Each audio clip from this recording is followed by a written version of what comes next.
Cher Tidiane, l'assurance est au menu de l'entretien de ce soir. Le prétexte est la tenue à Dakar du premier forum international en Afrique de l'Ouest sur la maîtrise globale des risques en Afrique. Nous accueillons le directeur général de la Compagnie nationale d'assurance agricole du Sénégal, Pape Amadou Ndiaye, est aussi le président de la commission communication de la Fédération sénégalaise des sociétés d'assurance. Bonsoir. Bonsoir. C'est la première fois qu'un tel forum se tient en Afrique de l'Ouest, plus particulièrement à Dakar. Cela veut-il dire qu'il y a de nouveaux défis, de nouveaux enjeux pour l'assurance en Afrique de l'Ouest? Effectivement, aujourd'hui, nous sommes confrontés à de nouveaux enjeux au niveau des catastrophes et au niveau de la sécurité des pays.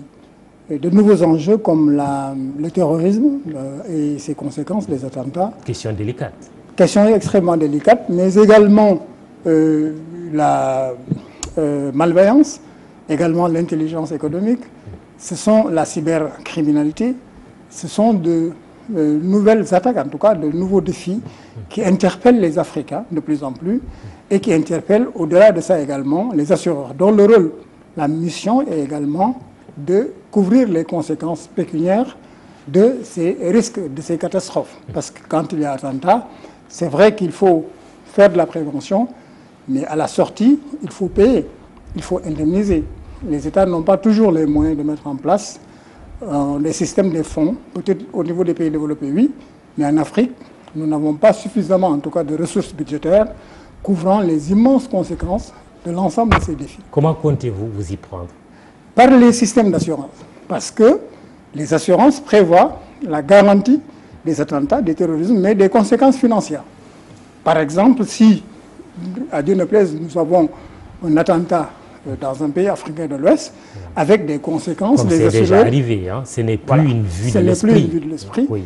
On a vu quand même, ça s'est rapproché un peu du Sénégal à un moment donné, mais les assureurs peuvent mettre en place des plafonds de garantie des capitaux, ça peut être 100 milliards, ça peut être 200 milliards, pour indemniser, mais bien entendu avec l'État, et les conséquences de ces attentats-là, que ce soit en termes de patrimoine détruit, comme en termes de vies humaines, etc. Est-ce que c'est déjà arrivé? Pas encore sur le territoire sénégalais. Oui, non, je parle de là où c'est des attentats. Aux États-Unis, c'est fréquent. Et ont pu être commis, par exemple, en Afrique de l'Ouest, puisque en Afrique nous parlons de notre sous-région.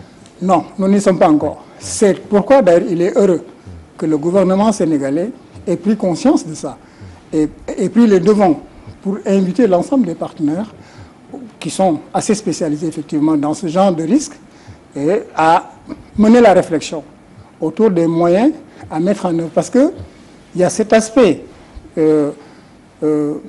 financement des conséquences, mais il y a l'aspect important de la prévention. C'est le sens d'ailleurs du salon Préventica. Il faut pouvoir prévenir le risque-là, l'analyser avant que ça ne survienne, et quand ça survient, les maîtriser, et voir comment limiter, en tout cas, les conséquences néfastes pour la société sénégalaise. Ouais. Et là, les assureurs ont un rôle extrêmement important, au milieu des dispositifs de l'État, d'accompagner un peu le système d'indemnisation. Alors, votre forum s'est terminé. Je rappelle qu'il y a la Caisse de sécurité sociale, vous avez parlé de Préventica, il y a aussi votre fédération. Quelles sont les conclusions auxquelles vous êtes parvenus? Voilà, là nous sommes en train, en ce moment même, de rédiger les conclusions, effectivement, de ce forum qui s'est terminé tout à l'heure. Ce qu'il faut retenir, c'est que la prévention des risques concerne effectivement une bonne partie des travailleurs du Sénégal déjà, mais le Sénégal a déjà son régime de prévention sociale à travers la Caisse de sécurité sociale. Et c'est là, d'ailleurs, le sens du leading par la compagnie, la Caisse de sécurité sociale, de cet événement-là. Parce qu'il y a un important volet risque d'accident, risque de catastrophe au travail. Mais au-delà de ça, nous avons les risques de catastrophe au niveau des écroulements d'immeubles, d'incendies, de sécurité routière.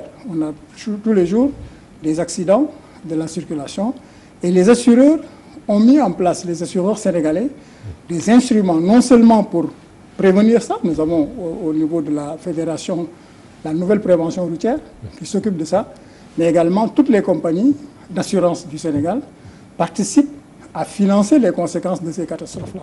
Ouais. Non seulement la réflexion sur la prévention, mais également le financement des conséquences. Alors, le thème focal de votre forum, ce sont les enjeux de l'harmonisation africaine pour la sécurité incendie. Exactement. Oui, pouvez-vous nous en parler? Oui. Oui, parce que la sécurité incendie aussi obéit à certaines normes qui sont universellement reconnues. Pour protéger, en tout cas prévenir un risque contre l'incendie, il y a des classifications. Nous avons l'incendie qui peut survenir dans les établissements recevant du public. Ça peut être un marché, ça peut être un immeuble de grande hauteur, ça peut être pas mal de patrimoine ou en tout cas de bâtiments qui sont sujets à ça. Il y a une réglementation sur les méthodes de prévenir l'incendie déjà dans la construction, dans les installations, mais également des moyens dans la protection en cas d'incendie. C'est tous les systèmes d'évacuation des personnes, etc. Mais derrière, déjà, il y a aussi la formation des équipes de secours. Donc c'est une chaîne de valeur que nous créons à travers l'assurance d'amont en aval d'un risque incendie. Et nous contribuons à la mise en place également des normes de sécurité incendie. Comment est-ce que les extincteurs doivent être fabriqués? Comment est-ce qu'un robinet d'incendie armé, les distances entre immeubles, etc. Oui. Les assureurs sont intéressés parce qu'au final, c'est eux qui payent les conséquences. On voit bien ce que vous entendez par là. Mais justement, le marché des assurances au Sénégal, il pèse combien et quelle est la charge qui est allouée justement aux dommages, au dédommagement? Voilà, le marché sénégalais des assurances a réalisé en 2016, ce sont nos chiffres les plus récents, un volume d'activité de 140 milliards CFA en termes de production, en termes de primes émises. Mais ce qu'il est intéressant de retenir, c'est que plus de la moitié, autour de 52%, est consacré uniquement au règlement des dommages des accidents. Donc, plus de 70 milliards sont consacrés à ça. Chiffre d'affaires de 140 milliards, dont la moitié... Un peu plus de la moitié, oui. Consacré au règlement des dommages qui surviennent, des sinistres, des accidents, mais globalement, c'est-à-dire l'incendie, la sécurité routière. Ce qu'il faut dire, c'est qu'au-delà de ça, l'État, en tout cas la loi nous impose de garder également en réserve une part qui pourrait tourner autour de 25% de ces 70 milliards-là pour les risques à venir. Donc, on peut dire que globalement, au moins autour de 75% de ce que nous encaissons retourne chez les clients, chez les assurés, pour leur indemnisation. Oui, on a souvent au Sénégal, quand on parle de l'assurance, à penser aux dommages, il y a aussi l'assurance vie. Est-ce que les choses bougent vraiment à ce niveau-là? Oui, l'assurance vie commence à bouger, mais j'ai toujours dit qu'on avait peut-être un peu un problème structurel au niveau de nos comportements d'épargne, de comportements sociologiques au niveau du Sénégal. Nous avons fait beaucoup de communication là-dessus. Sur les années 2014-2015, nous avons mené des campagnes pour expliquer aux Sénégalais l'intérêt de l'assurance vie dans ces deux dimensions, c'est-à-dire l'assurance vie en cas de décès, parce que, bon, c'est un accident qui peut survenir dans la vie d'un individu à tout moment, et les assureurs mettent en place un capital pour indemniser dans ce cas-là. Mais il y a aussi la prévention de ces vieux jours, c'est-à-dire l'assurance retraite, qui rentre toujours dans le cadre de l'assurance vie, qui permettent de constituer une épargne à long terme et qui nous permettent effectivement à la retraite Nous savons tous que les régimes de retraite aussi, aujourd'hui au Sénégal, ne sont pas assez suffisants pour maintenir le même niveau de standing, en tout cas le même niveau de revenu à un travailleur, même s'il a fait 35 ans. Donc nous avons ces systèmes complémentaires. Nous avons participé à faire évoluer la loi pour que ça devienne en fait une sorte d'obligation pour les travailleurs. En tout cas, l'employeur est obligé aujourd'hui de constituer ce qu'on appelle des indemnités de fin de carrière. Et on a vu qu'il y a eu un boom entre 2014 et 2015. Ça s'est développé. Cette année aussi, nous assistons un peu à ça. Mais il faut encore aller communiquer avec les organisations patronales, avec les organisations des employés. Mais il y a aussi un secteur qui nous intéresse beaucoup, c'est le secteur informel. Le secteur informel, c'est une bonne partie de l'économie du Sénégal. Mais c'est les approches qui sont un peu différentes parce que ce n'est pas l'approche classique d'un contrat signé, etc., les mêmes procédures. Oui. Nous avons l'obligation, nous, en tout cas ce que je dis au niveau de la profession, de trouver les meilleurs moyens de pénétrer ce milieu. Comment amener le commerçant de Sandaga à penser à l'assurance, à souscrire à une police d'assurance? Non seulement pour son exploitation, mais également pour sa vie. Oui. Des discussions, certaines compagnies ont engagé des discussions. Nous menons encore les discussions avec eux. Oui. Il y a aussi le paysan. Et ça, c'est dans vos cordes en tant que compagnie nationale d'assurance agricole du Sénégal. Exactement. Oui. Là aussi, il faut louer le partenariat entre l'État du Sénégal et les assureurs. Parce que la CNAS, la Compagnie nationale d'assurance agricole du Sénégal, c'est une émanation de la volonté de l'État du Sénégal de protéger les paysans sénégalais. Parce qu'on sait que l'agriculture sénégalaise, c'est 95% dépend de la pluie. La pluie, aujourd'hui, est sujet aux aléas climatiques, au changement climatique. Oui. Ce qui fait que les pertes de revenus générées par ces changements climatiques, nous avons vu que cette année, on a une pause pluviométrique sur le mois de septembre dans certaines régions. Je suis vu même sur vos antennes des producteurs de Matam qui se plaignaient un peu de l'arrêt des pluies. Et ces producteurs assurés seront indemnisés. Et il y en a aujourd'hui. Et il y en a aujourd'hui. Beaucoup. Beaucoup. Que ce soit surtout au niveau de la vallée du fleuve Sénégal. Il y en a beaucoup qui ont eu des problèmes pluviométriques, mais également les attaques aviaires. Ouais. C'est les granivores, il y a les oiseaux, malheureusement, qui sont passés aussi sur beaucoup de champs pour détruire une bonne partie des récoltes. Mais tout ça, c'est indemnisé effectivement par la Compagnie nationale d'assurance agricole du Sénégal. Combien vous allouez? L'année passée, nous, on est en train d'arrêter les chiffres. L'année passée, c'était déjà 300 millions. De francs CFA. Oui, en 2016. Bon, c'est quelque chose, mais c'est déjà il y a encore des efforts à faire. Nous en sommes conscients. Très bien.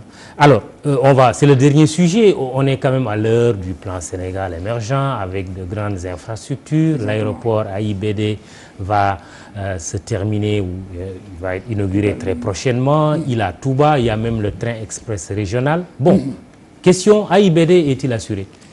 Pour le moment, non. Mais nous avons fait un appel d'offres, nous sommes en discussion pour couvrir effectivement les travaux de finition, en tout cas les travaux jusqu'à terme. Je dois dire qu'aujourd'hui, la loi PPP et en tout cas la nécessité d'avancer très vite dans les projets a fait que certains entrepreneurs arrivent avec déjà des assurances et ne sentent pas la nécessité de s'assurer localement. Ouais. Bon, de travailler avec les assureurs locaux. Et ça, vous voulez le changer? Parce que la loi l'impose. Ouais. Il faut effectivement... Mais nous sommes en discussion, même avec l'APIX d'ailleurs, pour leur montrer que c'est de l'intérêt du Sénégal de respecter déjà la réglementation et que ça ne devrait pas être un frein au développement de ces travaux. Et vous comptez l'expérimenter déjà au niveau de l'AIBD? AIBD. Nous avons déjà l'appel d'offres, les assureurs sénégalais vont postuler pour ça et puis nous allons voir ce que ça va donner. Mais il y a une obligation pour l'ensemble des risques qui sont situés sur le territoire sénégalais d'être assurés au Sénégal.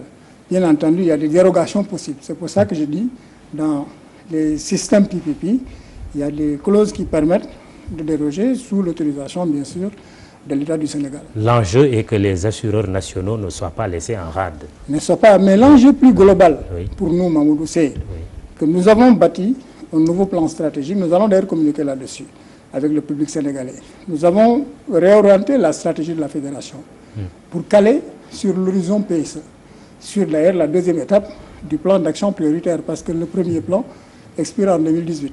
Oui.